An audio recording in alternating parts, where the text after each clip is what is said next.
طلباء، اساتذہ، علماء کے آپ استاذ ہیں اور دنیا میں علمی شعور بیدار کرنے والی عظیم شخصیات ہیں۔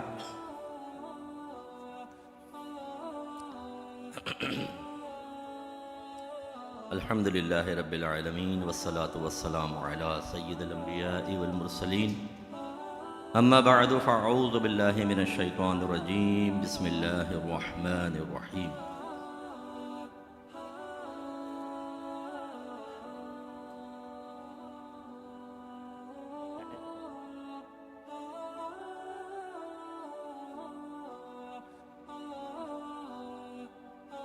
اولاً تو میں آپ سب کا شکر گزار ہوں کہ آپ نے اپنے قیمتی وقت میں سے وقت نکال کر ہمیں عزت عطا فرمائی اور یہاں جلوہ افروز ہوئے، اور مبارکباد دیتا ہوں میں اولاً ان بچوں کو کہ آپ نے ایک عوامی سطح سے درجات کی بلندی کے ساتھ علماء کے گروہ میں شمولیت اختیار کرنے کی سعادت حاصل کی ہے، اور ان کے والدین کو میں بہت زیادہ مبارکباد پیش کرتا ہوں، یا جو بھی ان کے سرپرست ہیں کہ جنہوں نے ان کو، جیسے ہمارے علامہ مصطفیٰ صاحب نے ارشاد فرمایا کہ یہ ماں باپ کی سمجھداری یا لاشعوری ہوتی ہے کہ بعض سمجھدار جو ہوتے ہیں اپنے بچوں کو علم دین کی طرف مائل کرتے ہیں، وہ بھی اس پرفتن دور میں، اور بعض نا سمجھ وہی لوگوں کی باتوں کو سن کر کہ نہیں دین میں آج کچھ بھی نہیں رکھا، دین کی طرف بچے مائل ہوں گے تو بس تباہ برباد ہو جائیں گے، کچھ بھی نہیں کر سکیں گے۔ جیسے ہم سارے علماء تو ریڑیاں لگا کے کھڑے ہوئے ہیں باہر چھولوں کی، اور چھولے بیچ بیچ کر بڑی مشکل سے گزارا کر رہے ہیں۔ یہ اللہ تعالیٰ کی مدد کا عدم یقین انہیں مائل کر دیتا ہے کہ اپنے بچوں کو دین اس طرح سکھایا جائے جیسے کھانا بنانے کے بعد اس پہ بگھار لگاتے ہیں نا، تھوڑا سا وہ تیل میں تھوڑی پیاز ویاز ڈال کے لہسن چلو جی ایک دم وہ شور سا ہوتا ہے، ختم کے۔ تو یہ دین کے معاملے کو بگھار کی طرح کر دیا ہے، اور دنیا کے معاملے کو پوری ہانڈی کی طرح کر دیا ہے، جس کے لیے بڑی طویل تیاری درکار ہوتی ہے کہ بازار سے سبزی لانا، پھر کاٹنا، تیار کرنا، چولہے پہ چڑھانا، اس میں نمک مرچ کا مکمل توازن کا خیال کرنا، اس کے بعد اس کو تیار کر کے سجانا، پھر مہمانوں کے شکم اطہر میں اس کو اتار دینا۔ دنیا میں ہم ایسے ہو گئے، اسی وجہ سے یہ ہمارا آج معاشرے کا بیڑا غرق نظر آتا ہے۔ خدا را پولیٹیشنز کو گالیاں مت دیا کریں، ریاست کو برا بھلا مت کہیں، اپر لیول پہ کام کرنے والوں کو کچھ نہ کہیں، کیونکہ ان کی تربیت کرنے والے ایسے ہی لوگ تھے، وہ ہماری طرح کے لوگ تھے جنہوں نے دین کو پیچھے رکھا، دنیا کو آگے رکھا۔ اس کے بعد آپ یہ رزلٹ چاہتے ہیں کہ بڑے کوئی رابعہ بصریہ بچیاں رابعہ بصریہ بن جائیں، اور بچے خواجہ حسن بصری بنیں، اور دور فاروقی آ جائے، اور صدیق اکبر رضی اللہ تعالی عنہ کی طرح ایک دور حکومت بڑا پرامن مخلص دور آ جائے۔ بڑے افسوس کی بات ہے، یہ تو ایسے ہی ہے جیسے کوکر چڑھا دیں ہنڈیا کے اوپر، چولہا جلا دیں، اس میں کچھ نہ ڈالیں، اور اب سارے گھر والے انتظار کر رہے ہیں اب انشاءاللہ 1 گھنٹے بعد جو ہے نا ایسی ڈش تیار ہوگی، کچھ امتحان ہے، اور پھر آگے اندر دیکھیں گے تو سوائے آپ کو گرم ہوا کے، بھاپ کے، اور کچھ بھی نہیں ملے گا۔ تو یہی ہو رہا ہے ہمارے ہاں کہ ہم توقعات اتنی وابستہ کر رہے ہیں، اس کے لیے تیاری بالکل بھی نہیں ہے۔ تو یہ تمہید بہت اچھی بچے نے باندھی ہے، اللہ تعالیٰ ان کو جزائے خیر عطا فرمائے۔ تو ان کے والدین کو بھی میں مبارکباد پیش کرتا ہوں کہ آپ کو ابھی یہ اندازہ نہیں ہے کہ آپ نے کیا کام کیا، یہ اندازہ آپ کو ہوگا جب آپ کا وصال ہوگا، جب ملک الموت علیہ السلام بحکم الہی آپ کو انشاءاللہ بشرط اخلاص، اگر اخلاص تھا آپ کا، تو جو آپ کو پروٹوکول دیں گے وہ دیکھنے والا ہوگا۔ پھر جب قبر جنت کے باغوں میں سے ایک باغ بنے گی اور تحد نگاہ وسیع ہوگی، لیکن وہ ہم آ کے بتا نہیں سکیں گے ابھی، تو وہ ایک خوشی تو بہت ہوگی، اور تڑپ رہا ہوگا انسان کہ کاش میں لوگوں کو آ کر بتاؤں کہ خدا کے واسطے سارے بچوں کو عالم بنا دو، سارے بچوں کو مفتی بنا دو، سب کو دین کے ساتھ وابستہ کر دو، کیونکہ دنیا میں کچھ نہیں رکھا، میں بھی سب چھوڑ کر آ گیا، صرف دین نے مجھے نفع دیا۔ اور اس کے بعد میدان محشر میں جو وی وی آئی پی پروٹوکول ملنے والا ہے وہ تو دیکھنے والا۔ اللہ تعالیٰ سمجھ کی توفیق عطا فرمائے۔ بخاری کی ایک روایت ہے، حضرت عبداللہ بن عمرو رضی اللہ تعالی عنہ اس کے راوی ہیں، وہ کہتے ہیں کہ نبی کریم صلی اللہ علیہ وسلم نے ارشاد فرمایا کہ ان اللہ لا يقبض العلم انتزاعا ينتزعه من العباد، اللہ تعالیٰ قرب قیامت کے وقت علم کو ایسے نہیں اٹھائے گا کہ اسے بندوں کے سینوں سے کھینچ لے، ولیکن اور لیکن یقبض العلم بقبض العلماء، اللہ تعالیٰ علم کو ایسے کھینچے گا کہ علماء کو کھینچ لے گا، یعنی علماء کو کھینچنے، ان کو وفات دینے کے ساتھ علم کو اٹھا دے گا، حتی اذا لم یبق عالما، یہاں تک کہ جب وہ کسی عالم کو باقی نہیں رکھے گا، اتخذ الناس رؤوسا جہالا، تو لوگ جاہلوں کو اپنا سردار بنا لیں گے، اپنا رہنما بنا لیں گے، ان سے ہدایت طلب کرنے کی کوشش کریں گے۔ فَسُئِلُوا، چنانچہ ان جاہلوں سے سوال کیا جائے گا، فَأَفْتَوْا بِغَيْرِ عِلْمٍ، تو وہ بغیر علم کے فتویٰ دیں گے، یہ جاہل بغیر علم کے فتویٰ دیں گے، فَضَلُّوا وَأَضَلُّوا، اور ایسا فتویٰ دیں گے کہ خود بھی گمراہ ہوں گے اور دوسروں کو بھی گمراہ کر دیں گے۔ یہ قرب قیامت کے وقت کی بات ہے جو اب چل رہا ہے، بڑی بڑی نشانیاں باقی ہیں، باقی آپ اشراط الساعہ اٹھا کے پڑھ لیں، قرآن و حدیث میں چھوٹی چھوٹی جو علامات صغیرہ تھیں تقریباً ساری پوری ہو چکی ہیں، صرف کبیرہ رہ گئی ہیں کہ عیسیٰ علیہ السلام کا نزول، امام مہدی رضی اللہ تعالیٰ عنہ کا ظہور، یاجوج ماجوج کا نکلنا، دجال کا ظاہر ہونا، دابۃ الارض کا نکلنا، پھر مغرب سے سورج کا طلوع ہونا، خلاف توقع، یہ چیزیں بس رہ گئی ہیں جو ان قریب ہونے والی ہیں، باقی ساری علامات پوری ہو چکی ہیں۔ قرب قیامت کے وقت ایسا ہوگا کہ علم اٹھا لیا جائے گا، اور ایسا نہیں ہوگا کہ سینوں سے کھینچ لیا جائے۔ ہمارے گھروں میں لائبریریاں ہوں گی، پڑھنے والا کوئی نہیں ہوگا، پبلک لائبریریوں پہ تالے لگے ہوں گے، انٹرنیٹ پر کہا جائے گا کہ جی جو تلاش کرنا ہے انٹرنیٹ پہ کر لو، لیکن اتنا ٹائم نہیں ہوگا کہ ان دینی سرچنگ کے لیے انٹرنیٹ کے اوپر انسان بیٹھ جائے۔ یہ بے رغبتی، اور اس کے ساتھ پھر دیگر قیامت صغری یہ ہوگی کہ علماء تیزی سے فوت ہونا شروع ہوں گے اور کوئی ان کی جگہ لینے والا نہیں ہوگا۔ اور آج آپ دیکھ لیں، ایک بڑا عالم جاتا ہے، اس کی جگہ لینے والا کوئی بھی نہیں ہوتا۔ ابھی انشاءاللہ مفتی منیب الرحمان صاحب تشریف لائیں گے،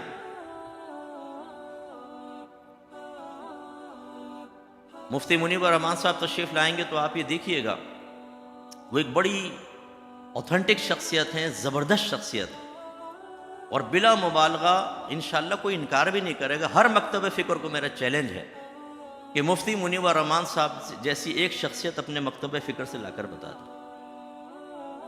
کسی مکتب فکر میں نہیں ہے، بشمول اہل سنت کی کسی میں بھی نہیں ہے ایسی پائے کی شخصیت۔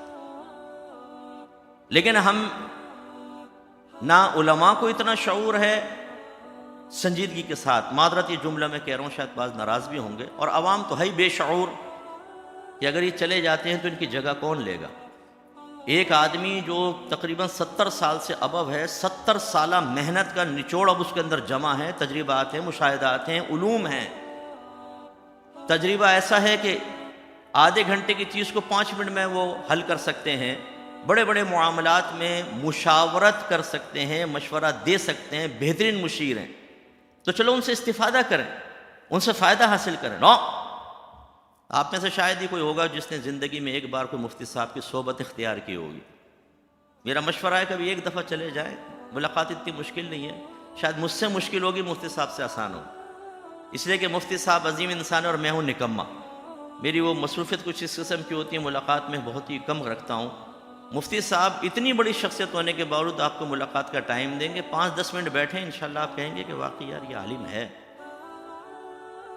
ان کے علاوہ اور بہت سارے بڑے بڑے علماء ہیں پاکستان میں جو اپنی عمر کے آخری اسٹیجز پر ہیں بظاہر، کیونکہ نبی کریم صلی اللہ علیہ وسلم نے فرمایا کہ میری امت کی اوسط عمر 60 سے 70 سال کے درمیان ہوگی، اور وہ دیکھ لیں آپ 60 سے 70 اب بہت ہی مشکل ہوتا ہے کوئی کرے، اور جو کرتے ہیں 70 سے وہ بہت ہی کم کو آپ چاقو چوبند پائیں گے مفتی صاحب جیسا، ورنہ تو بیچارے ہاتھ پاؤں ہلنا شروع ہو جاتے ہیں، دماغ سے ہی کام نہیں کرتا، حافظہ کمزور ہو جاتا ہے، نماز بھول جاتی ہے، کھانا ہضم نہیں ہوتا، اور انسان کہتا ہے بس اب تو میں اللہ کے پاس جانے والا ہوں۔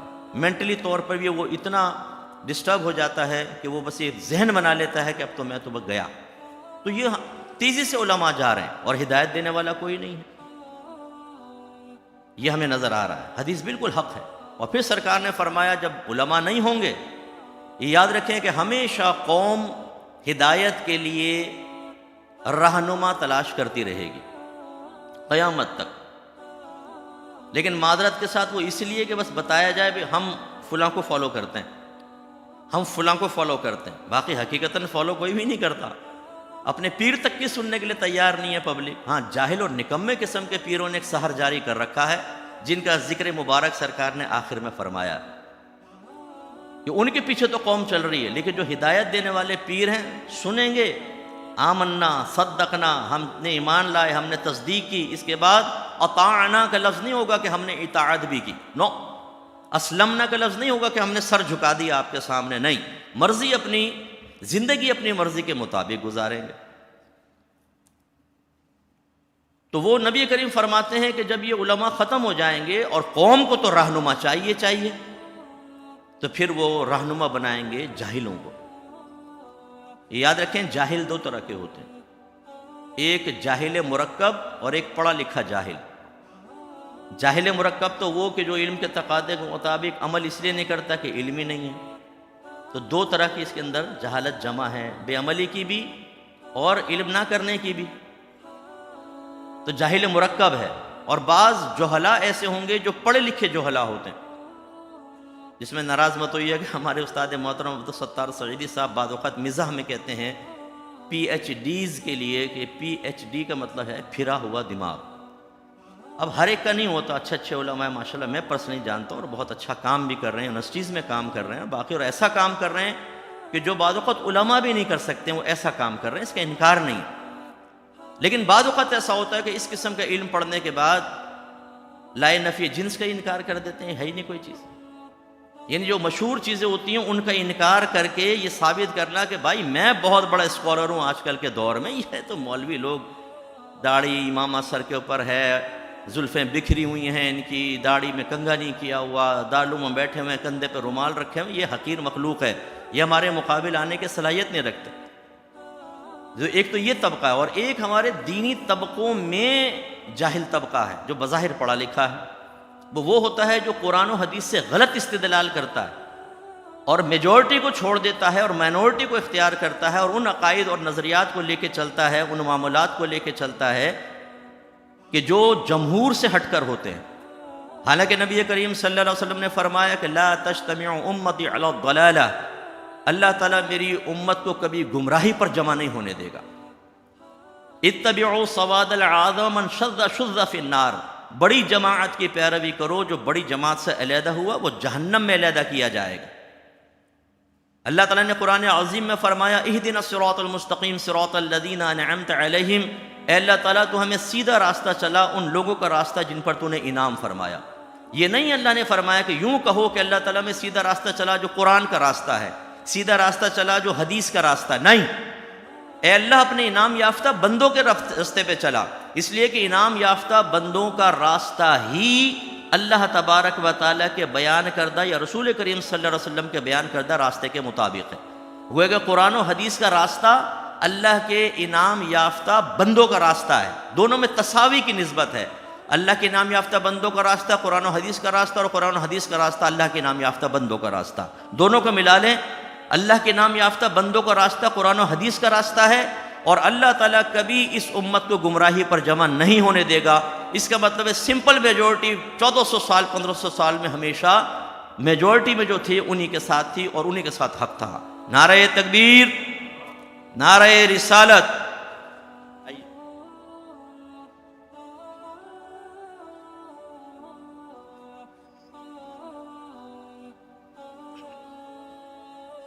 تشریف رکھیے. بس میں بالکل مختصر سی بات کر کے پھر مفتی صاحب کو مائک انشاءاللہ دوں گا. تو اس لیے ہمیشہ یاد رکھیے ہر دور میں اللہ تعالیٰ کبھی بھی امت میں اجتماعیت کو گمراہی کے قریب نہیں کرے گا. 1500 سال میں ہر دور میں ایسا ہوتا رہا اور آج کے دور میں بھی ایسا ہوگا، کیونکہ یہ قیامت تک کے لیے نبی کریم صلی اللہ علیہ وسلم کا فرمان ہے کہ اللہ تعالیٰ کبھی بھی میری امت کو گمراہی پر مجتمع نہیں ہونے دے گا. تو اب ہوتا کیا ہے ہمارے ہاں کہ ہم سوشل میڈیا پہ دیکھتے ہیں کہ ایک شخص نے ایک ہاتھ میں قرآن دوسرے ہاتھ میں بخاری لی ہوئی ہے، کسی نے پوسٹ بھیج دی، اس کے اندر حدیث کا غلط ترجمہ نیچے لکھا ہے صحیح بخاری حدیث نمبر فلانا. قرآن کی آیات لکھ دی ہیں، اس کا ترجمہ بالکل مذہب خیز اور بغیر ہمارے اکابرین کی بیان کردہ تفسیر کے، بلکہ اس کے مخالف.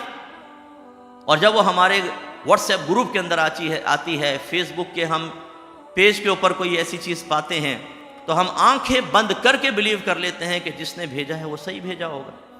یہ ہے وہ پڑھا لکھا جاہل طبقہ کہ جو قرآن و حدیث کو ہی بنیاد بنا کر لیکن معاشرے میں جہالت عام کر کے اور معذرت کے ساتھ علم سے دور ہماری عوام کو ایسی جہالت میں مبتلا کر دیتا ہے کہ اس جہالت مرکبہ سے پھر ہماری عوام نکلنے نہیں پاتے.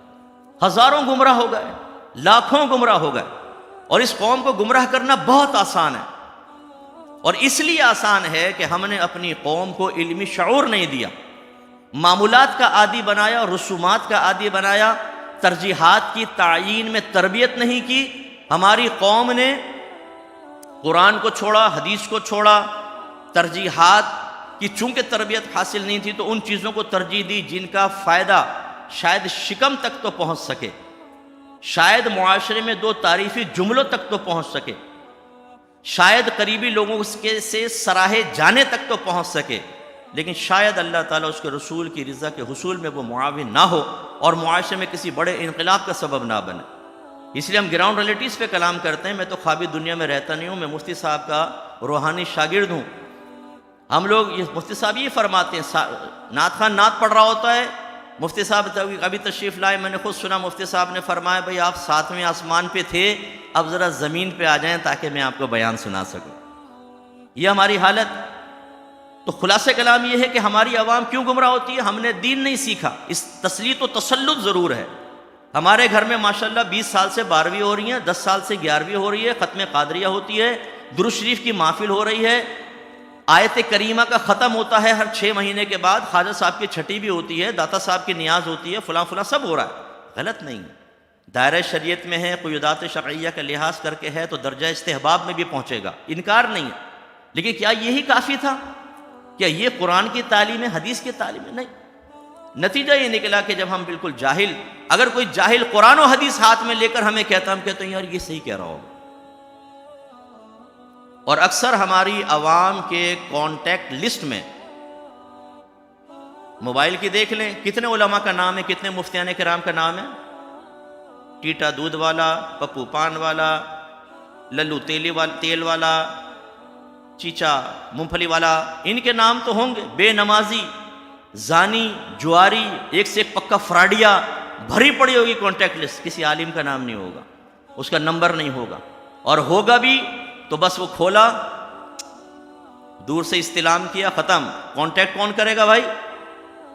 نتیجہ کیا نکلتا ہے کہ جب اس قسم کی گمراہی والی چیز ہمارے سامنے آتی ہے، ہمارا ذہن علم سے خالی ہوتا ہے، اگرچہ رسومات اور معمولات کے عادی ہوتے ہیں تو ہم شاکڈ ہو جاتے ہیں کہ یار ہم تو اس کے خلاف کر رہے ہیں.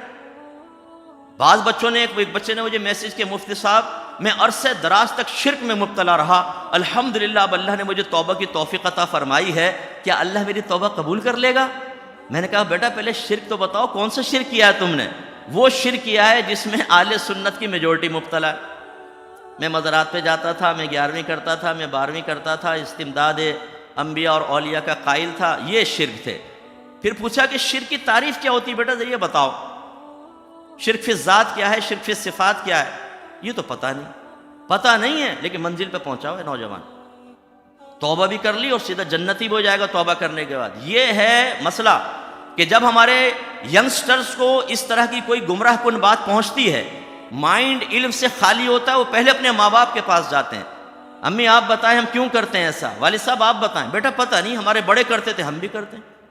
زیادہ اصرار کرتا تو باپ کہتا خاموش ہو جا، کس کے ساتھ بیٹھنے لگا ہے، بد مذہب تو نہیں ہو گیا ہے، ماروں گا تھپڑ، خاموش، ہم سے مت پوچھو، ہمارا پردہ چاک نہ کرو، ہمیں نہ بتاؤ کہ ہم علمی لحاظ سے کس درجے میں ہیں.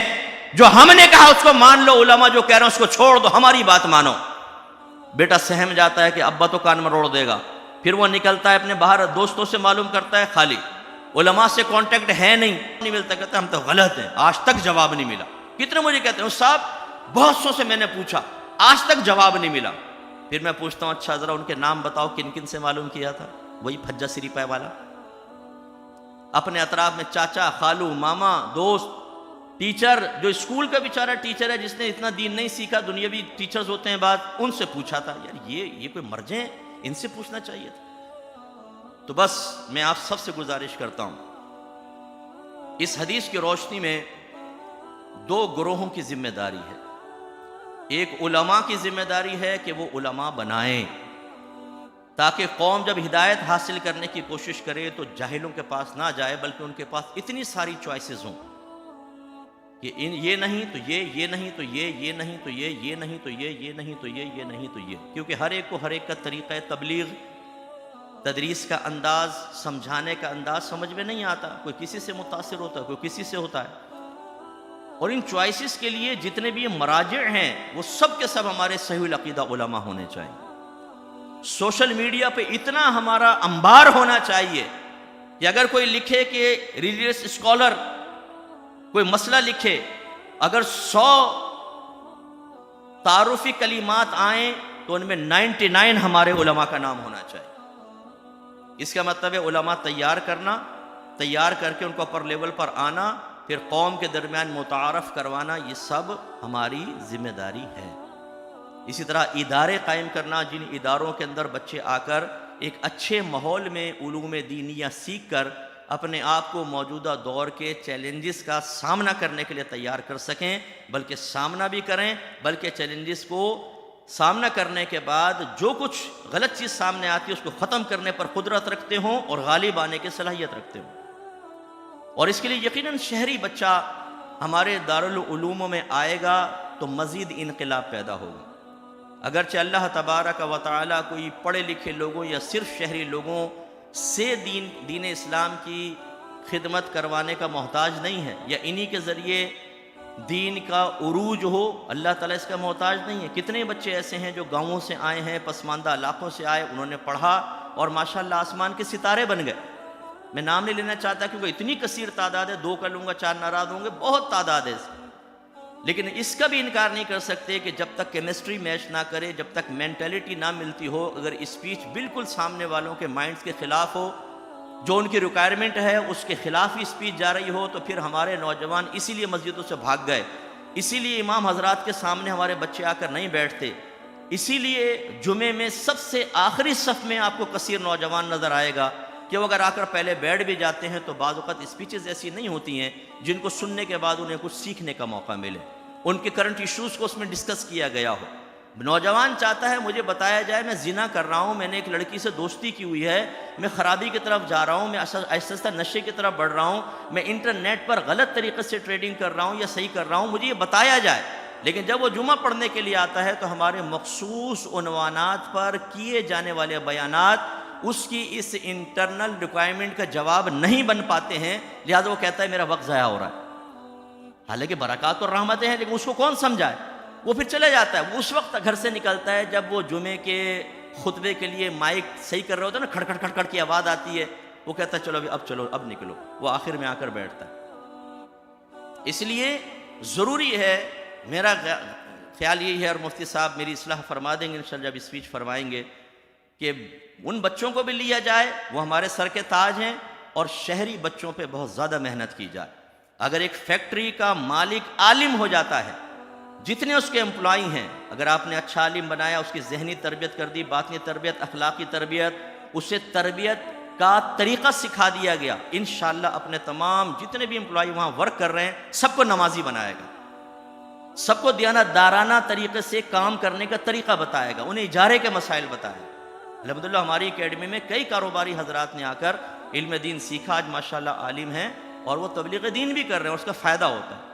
ڈاکٹر کو ایک عالم بنا لیں گے، جتنے پیشنٹ آئیں گے، ابھی اگر کوئی عام ڈاکٹر ہوتا ہے وہ سطحی سے تو دین کی بات کرتا ہے، بھی اللہ پہ بھروسہ رکھے اللہ کرے گا یا دوا کی حفاظت بتائے گا، لیکن اگر کوئی صحیح عالم ہوگا، تربیت والا ہوگا، تربیت شدہ ہوگا، تو وہ بٹھا کر نفسیاتی طور پر ہی 2-3 ایسے جملے کہے گا کہ اس کا ذہن فریش کر دے گا، اسے اللہ سے بدظن ہونے سے روک دے گا، شکوہ شکایت سے روک دے گا، تسلسل سے قائم شدہ بیماری اسے مایوس نہیں کرے گی، بلکہ وہ اسے بھی اللہ کی رحمت کا ذریعہ سمجھتے ہوئے اپنے گناہوں کا کفارہ، نیکیوں میں اضافے، درجات کی بلندی اور اللہ تعالیٰ کے قرب کا ذریعہ وسیلہ سمجھتے ہوئے اس بیماری کو نعمت سمجھنے لگے گا۔ یہ تو کمال ہے سامنے والے کا۔ چاہے نیگیٹو طرف لے جاؤ چاہے پازیٹیو طرف. اس لیے ضروری ہے کہ اس دور میں ہم اس پر بھی محنت کریں. تو انشاءاللہ آپ یہ دیکھیں گے انشاءاللہ گمراہی سے بچیں گے. آپ یہ دیکھیں گے کہ بعض ہمارے نوجوانوں کا طبقہ ایسا ہے، امامے والا بٹھا دیں داڑھی والا. ایک آیا امام داڑھی، اس سے سیکھنا ہے، نو، اس سے نو، اس سے نہ، اس سے نہیں. اب آیا ایک برہنہ سر، داڑھی یا تو اتنی سی ہے بالکل نہیں ہے، پینٹ کوٹ پہنا ہوا، ٹائی لگایا ہوا ہے، مسٹر فلاں، اس سے سیکھنا ہے، یس. اسی کو ہم ڈھونڈ رہے تھے. یہ نفسیات ہے آج نوجوانوں کی. کہتے نہیں ہم ان مولویوں سے نہیں سیکھنا، کیونکہ پری پلان دینداروں کو لفظ مولوی سے تعبیر کر کے ان کی حقارت بیان کر کے اتنا بدزن کر دیا ہے ہمارے ینگسٹرز کو، ینگ جنریشن کو، پوری کو نہیں بہت ساروں کو، کہ وہ دیندار کو دیکھتے کہتے ہیں اس سے دین نہیں سیکھنا ہے، پینٹ شرٹ والا لے کر آؤ. اسی لیے آپ دیکھیں جو سوشل میڈیا پر کوئی پینٹ شرٹ پہنے بیٹھا ہوا ہے، اچھا کام کر رہا ہے تو انکار نہیں ہے، میں گمراہوں کی بات کر رہا ہوں، لیکن فالوورز دیکھیں ذرا، 2 ملینز 3 ملینز نے دیکھا ہوگا اس کو، اس کلپ کو، بس سامنے بیٹھا ہوا ہے. اچھا ہیڈنگ ویسے ڈالیں گے آپ کے ذہن کو ہر قسم کے تفکرات سے کیسے خالی کیا جائے، تمام پریشانیوں کو چٹکی میں کیسے حل کیا جائے. نوجوان کہتا ہے یہ ہے مسیحا. اب وہ کلک کر کے جب دیتا ہے تو مسیحا پھر اپنی بڑھ کے مار رہا ہوتا ہے. جو ہم جیسے لوگ اگر سنتے ہیں تو ہنسی آتی ہے اس کے اوپر کہ بھائی تو بول کیا رہا ہے یار، سامنے بٹھائیں تو پتہ چلے. لیکن بہرحال یہ ہو رہا ہے. اس لیے پڑھے لکھے لوگوں کا آگے آنا بہت ضروری ہے. اور ہمارے ہاں یہ بھی ہونا چاہیے، یہ کثیر ہمارے شہری بچوں کے جو اداروں کی طرف مائل نہ ہونے کی وجہ ہے وہ معاشی مسئلہ ہے. مستقبل میں کیا ہوگا؟ کتنے والدین مجھ سے ملتے ہیں جب وہ کہتے ہیں مصطفیٰ عمر میں بچے کو عالم مفتی بنانا چاہتے ہیں، اس کا فیوچر کیا ہے یہ بتائیے. اور فیوچر سے مراد ان کا دنیاوی فیوچر ہے. پھر ان کو سمجھاتے ہیں کہ میں تو یہ عرض کرتا ہوں کہ یار فیوچر کہتے کس کو یہ بتاؤں ذرا. 60-70 سال فیوچر ہے، یا قبر بھی اور موت بھی فیوچر میں، میدان محشر بھی ہے، خدا نہ خواستہ جہنم میں داخلہ یا اللہ کی رحمت سے جنت میں دخول، یہ بھی فیوچر میں. تو اپنے بچے کا 60-70 سالہ فیوچر تو آپ کو ڈسٹرب کر رہا ہے، لیکن اس کے بعد جس فیوچر کے اندر اس نے تنہا قدم رکھنا ہے اور وہاں کی ہولناکیاں بچوں کو بوڑھا کر دیں گی، حاملہ عورتوں کے حمل گر جائیں گے، اس فیوچر کے بارے میں آپ کو کوئی خیال نہیں. پھر ہم ان کو سمجھاتے ہیں کہ کس طریقے سے آپ کو بچے کو لے کے چلنا ہے کہ دین بھی ساتھ رہے اور دنیا بھی ساتھ رہے اور اس میں کوئی نقصان نہیں ہوگا. لیکن اگر ادارتی اعتبار سے، اداروں کے اعتبار سے ہمارے یہاں ایسا ہو کہ ہم ایسے کورسز کروا دیں کہ جس کے بعد بچہ فارغ ہونے کے بعد اللہ کی خاطر، رضا کی خاطر دین کی خدمت بھی کرے اور اس کے بعد آسانی سے وہ عزت کے ساتھ ارننگ بھی کر سکے اور اپنی فیملی کو ایک عزت کے ساتھ لے کر چل سکے، تو یہ نور علی نور ہے. اور بس آخر میں یہ تو علماء کی کچھ ذمہ داری، عوام کی بھی کچھ ذمہ داری ہے. نمبر 1 افرادی قوت فراہم کرنا. خدا را میں ہمیشہ کہتا ہوں عالم بنے، مفتی بنے، یہ کوئی اتنا مشکل کام نہیں ہے. آپ ماشاءاللہ بہت بڑے بڑے مشکل کام کرنے کے عادی ہیں. دیکھا نا ٹیکس بچانا کتنا مشکل کام ہے، لیکن محنت کرتے ہیں. کاروبار گورنمنٹ سے چھپانا کتنا مشکل کام ہے، پراپرٹیاں چھپانا، کر ہی رہے نا محنت. اور کتنی ساری چیزیں ہیں، ہم خاندان سے لڑ رہے ہوتے ہیں، اپنے کاروباری سرکل کے اندر محنتیں کر رہے ہوتے ہیں، دنیاوی کتنے معاملات ہیں. بڑے بڑے چیلنجز کو سامنا کرنے کے بعد اپنے دوست سے کہہ رہے ہوتے ہیں تیرا بھائی کبھی گھبراتا نہیں. دیکھا آخر فتح پالی نا. دوسرا کہتا ہے شاباش، پھر کھچڑ کھلاؤ، دودھ پتی چائے پلاؤ، چلو جی لسی پلاتے ہیں تمہیں. بھائی جب اتنے بڑے بڑے چیلنجز آپ ایکسیپٹ کر رہے ہیں، ان کو فیس کر رہے ہیں، تو یہ بھی ایک چیلنج بنا لو کہ انشاءاللہ میں عالم المفتی بھی بن کر دکھاؤں گا اور اپنے رب کے دین کی خدمت بھی کروں گا. اور آپ کر لیں گے، کوئی مشکل نہیں ہے. ہماری اکیڈمی میں الحمدللہ ایسا ہو رہا. دوسری بات یہ ہے کہ اداروں کو تقویت فراہم کرنا. جو آپ کے اہل سنت کے ادارے قائم ہیں ان کو تقویت آپ کیسے فراہم کریں گے؟ کہ تو افرادی قوت کے ذریعے کہ آپ داخلہ لیں، اپنے بچوں کو داخلہ کروائیں، اور دوسرا فنڈنگ کے ذریعے. اور اس کے لیے ترجیحات کا تعین انتہائی ضروری ہے. جو میں نے پہلے بھی کہا تھا، آپ نعت خوانیوں کے لیے کروڑوں روپے دے دیتے ہیں، سالانہ لاکھوں روپے دیتے ہیں. ایک نعت خوان کو 1.5 لاکھ 2 لاکھ روپے دیتے ہیں. وہ نعت خوان اگر صحیح العقیدہ ہے ہمارا سر کا تاج ہے، لیکن نعت خوانیوں سے عالم نہیں بنیں گے، نعت خوانیوں سے مفتی نہیں بنیں گے، نعت خوانیوں سے لیڈر تیار نہیں ہوں گے. نعت خوانی کسی کی تربیت کے لیے کافی نہیں ہے. نعت خوانی سے حفاظ قرآن تیار نہیں ہوں گے. نعت خوانی سے چیلنجز کو سامنے کرنے والے پیدا نہیں ہوں گے. اگر ہوتے تو میں آپ سب سے کہتا ہوں اور سب سے انٹرویو لوں گا یہ بتائیے کہ آپ لوگوں کتنے عرصے سے نعت خوانیوں میں شرکت کر رہے ہیں؟ کوئی کہے گا 10 سال 20 سال، تو پھر تو آپ عالم تو ہو گئے ہوں گے، پھر تو آپ مفتی بنی گئے ہوں گے، پھر تو حافظ قرآن ہو گئے ہوں گے۔ تو آپ کا جواب ہوگا مفتی صاحب نعت خوانی سے کوئی حاصل ہوتا ہے؟ وہ تو ہم برکت اور رحمت کے لیے جاتے ہیں نبی کریم صلی اللہ علیہ وسلم کے ذکر انور کو سننے کے لیے۔ تو میں آپ کو بتاؤں کہ سرکار کے ذکر انور ان نعت خوانیوں میں کم، قرآن و حدیث میں زیادہ ہے، سیرت کی کتابوں میں زیادہ ہے۔ عالم بن کر تبلیغ کریں گے ان سے کہیں زیادہ، ایک نعت خوان سے کہیں زیادہ مؤثر انداز میں نبی کریم کی نعت نثر کی صورت میں آپ ساری زندگی بیان کرتے رہیں گے۔ ترجیحات کا تعین کریں، خدا را نہ اپنا پیسہ ضائع کریں۔ آپ کو نعت خوانی کرانی ہے نا، میں آپ کو لاکھوں روپے بچانے کا طریقہ بتا دیتا ہوں، اور زبردست نعت خوانی، اور بڑے سے بڑا نعت خوان آئے گا جس کو آپ چاہیں گے۔ طریقہ بتاؤں؟ بولیے بتاؤں؟ کمرے میں بیٹھ جائیں، لیپ ٹاپ کھول لیں، یوٹیوب کھولیں، لائٹ تھوڑی ڈم کر لیں، سر پہ ایک چادر ڈال لیں، اور جس بڑے نعت خوان کو آپ چاہیے کہ وہ حاضر ہو جائے کلک کریں، آ جائے گا۔ پھر اس کو پلے کریں، نعت شروع کر دے گا۔ آپ کہنے یہ نہیں سننی، فلاں سناؤ، ٹھیک ٹھیک، وہ فلاں سنانا شروع کر دے گا۔ پھر کہ یہ نہیں سننی، فلاں سناؤ، ٹھیک ٹھیک، فلاں سنانا شروع کر دے گا۔ رو سرکار کے غم میں، پھر خود ہی ساتھ میں مٹھائی رکھ کے اس کو لنگر سمجھ کے 2 گلاب جامن کھا لینا، ہو گئی محفل۔ ضروری ہے کروڑوں روپے خرچ کرنا آپ کا؟ کتنا آسان طریقہ میں نے بتایا۔ یہ طریقہ کسی نے آج تک نہیں بتایا ہوگا، اور شاید آج تک اس کے بعد شاید کوئی بتائے گا بھی نہیں۔ یہ فقیر کا خاصہ ہے، مفتی صاحب کے قدموں کی برکت سے۔ یہ میزا میں ایک بات کہہ رہا ہوں، لیکن کیوں ضائع کرتے ہیں اپنا؟ اداروں کو دیکھیے، ٹیچرز کو اچھی تنخواہیں ملیں گی، بچے آئیں گے ان کو اچھی آسائشیں ملیں گی، یکسوئی ملے گی، اچھے عالم بنیں گے، مفتی بنیں گے۔ یہ دیکھیں ان کے چہرے دیکھیں، کوئی ان میں دیکھ لوں پہلے میں، ویسے ہمارے بزرگ بھی ابھی تو سارے دیکھیں ینگ ہیں، کالی کالی داڑیوں والے بچے، ماشاءاللہ بالکل ینگ بچہ، یہ فریش بچے ہیں۔ یقینی سی بات ہے کہ ہم کو یہ، ہمارے پاس جادو کی چھڑی نہیں ہے کہ جو ادارے میں آئے اس کو ٹچ کر کے کامل و اکمل بنا دیں۔ ہم نے ایک راستہ دکھا دیا، انشاءاللہ برکت ان کو اس وقت حاصل ہوگی، اس راستے پہ چلتے رہیں گے، ایک وقت ہوگا انشاءاللہ۔ اب یہ بچے نے بیان کیا، آپ کو ایسا لگا ہوگا جیسے مفتی ثانی بیان کر رہا ہے نا، وہی میرا انداز۔ اس نے میرے 2-4 کلپ دیکھے ہوں گے، وہاں سے نکال لیا ہوگا مواد، یہ ذاتی محنت بھی ہوگی، اس کا انکار نہیں، لیکن انداز آپ دیکھیں، اس کے الفاظ دیکھیں، روانی دیکھیں، میں بہت خوش ہوا۔ انشاءاللہ یہ بچے کام کریں گے، انقلاب پیدا ہوگا، انشاءاللہ معاشرے میں تبدیلی آئے گی، جاہل اپنا منہ چھپاتا پھریں گے، اور اللہ تعالیٰ اہل سنت کا بول بالا کرے گا، اور ہمیں وہی سابقہ عزت ملے گی جو قرآن و حدیث کی برکت سے اللہ نے مینائے سابقہ میں عطا فرمائی تھی۔ اس لیے اداروں کو پروموٹ کریں، ان کو فنڈنگ کریں، جو آپ کے اطراف میں اچھا کام کرنے والے علماء ہیں ان کی مالی امداد کریں، لیکن ان کی عزت نفس کو ملحوظ رکھتے ہوئے۔ یہ نہیں کہ مسجد میں کھڑے ہو گئے، بھائی سنیں میں علامہ فلاں مفتی صاحب کے لیے تھوڑا سا چندہ دینا چاہتا ہوں، یہ لیجیے مفتی صاحب، کرنے کی کیا ضرورت ہے آپ کو اعلانیہ؟ ناجائز نہیں کہہ رہا ہوں اس کو، لیکن ایک آدمی کی عزت نفس مجروح ہوتی ہے، تنہائی میں دیں اور احسان سمجھیں ان کا، ایسے ہی سپورٹ کرنا، کفالت کریں۔ آپ جہاں اچھے طالب علم پڑھ رہے ہیں اور مخلص ہیں، محتمین سے آپ معلوم کریں کہ 2-4 اچھے طالب علم ہمیں بتائیں، اس کا پورا تعلیم کا خرچہ میں اٹھاتا ہوں، کفیل بن جائیں۔ اگر واقعی اچھا پڑھنے والا بچہ، اتنا بڑا ثواب جاریہ ہوگا کہ آپ اس کا تصور بھی نہیں کر سکتے ہیں۔ بس آخر میں ہماری الحمدللہ الفرقان اسکالرز اکیڈمی کے لیے بڑی جگہ ہم نے حاصل کر لی ہے، 1722 گز ہے، اور انشاءاللہ رمضان کے بعد اگر اللہ کو منظور ہوا تو ہم تعمیرات کا سلسلے کا بھی آغاز کریں گے۔